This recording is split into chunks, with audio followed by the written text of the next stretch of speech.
In today's business, companies are measured by productivity, quality of the work, and more often, safety. It's been said that a company's ability to complete work and keep its employees safe is the truest measure of management's ability to manage. In the last decade, safety has shifted from compliance-based safety to more of a safety management system approach to achieve the culture of safety and injury-free performance. A safety management system approach improves safety by making safety integral to the work planning or business processes, similar to a business execution plan or a financial plan. So what makes a good safety management system? At Naes, we've established a safety management system and its 10 core elements, and we expect to see that on all of our job sites and power facilities. It is a definable, reproducible approach to safety management. So what makes a good safety management system? Here's a few ideas. It first starts with management commitment to safety. There must be a demonstrated leadership commitment to the value of safety in the workplace.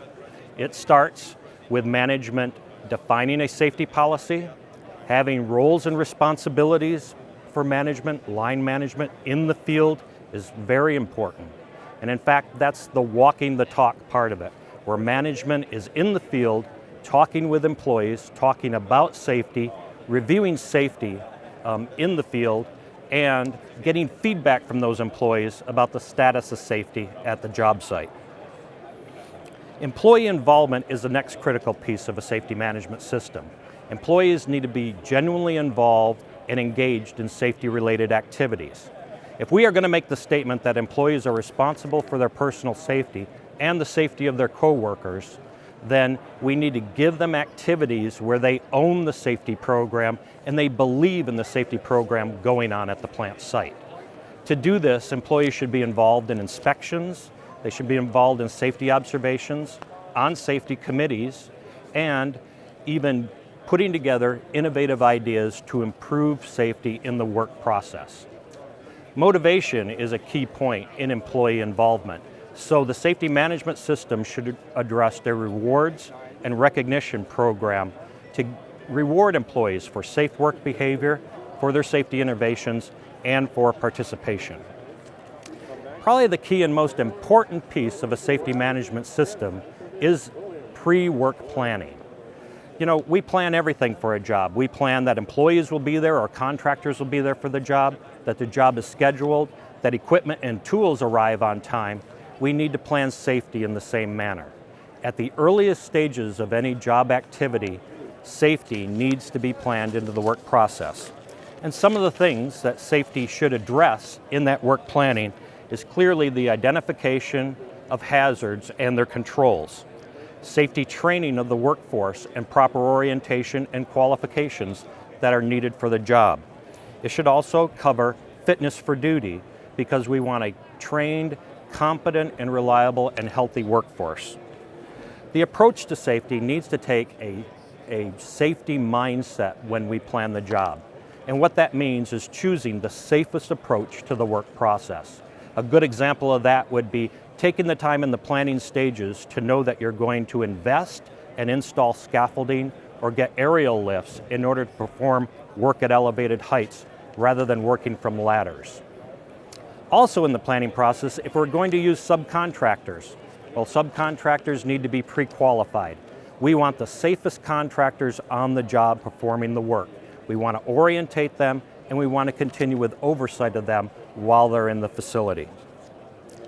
The next good thing a safety management system does is evaluates work that's being performed in the field.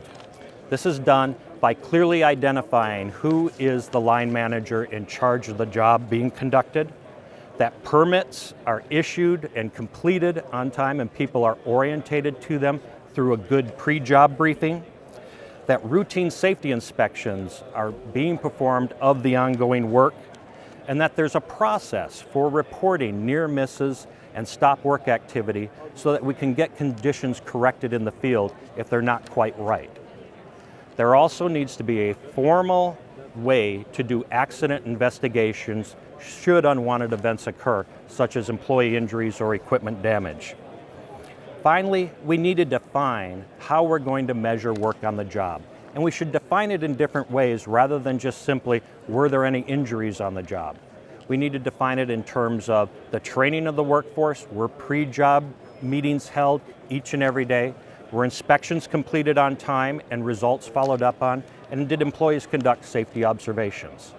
All of these things are necessary, as well as measuring a job's good performance on the absence of injuries and unwanted events. Finally, a safety management system is all about continuous improvement. So we need to have processes in place for reporting, learning, and assessments. And out of those processes, we need to develop our opportunities for improvement into a safety improvement plan. That safety improvement plan should address improvements in the safety management system itself, or more often than not, the proper implementation of the safety management system in the field. In summary, standards-based or compliance-based safety is a good start, but a safety management system moves beyond compliance and integrates safety into the work planning process. It can also integrate not just safety, but health and environmental stewardship as well, to establish actually a new goal, which is total safe work performance. If you'd like to learn more about safety management systems or overall safety assessments of your facilities, you can contact the Naes Corporation at naes.com.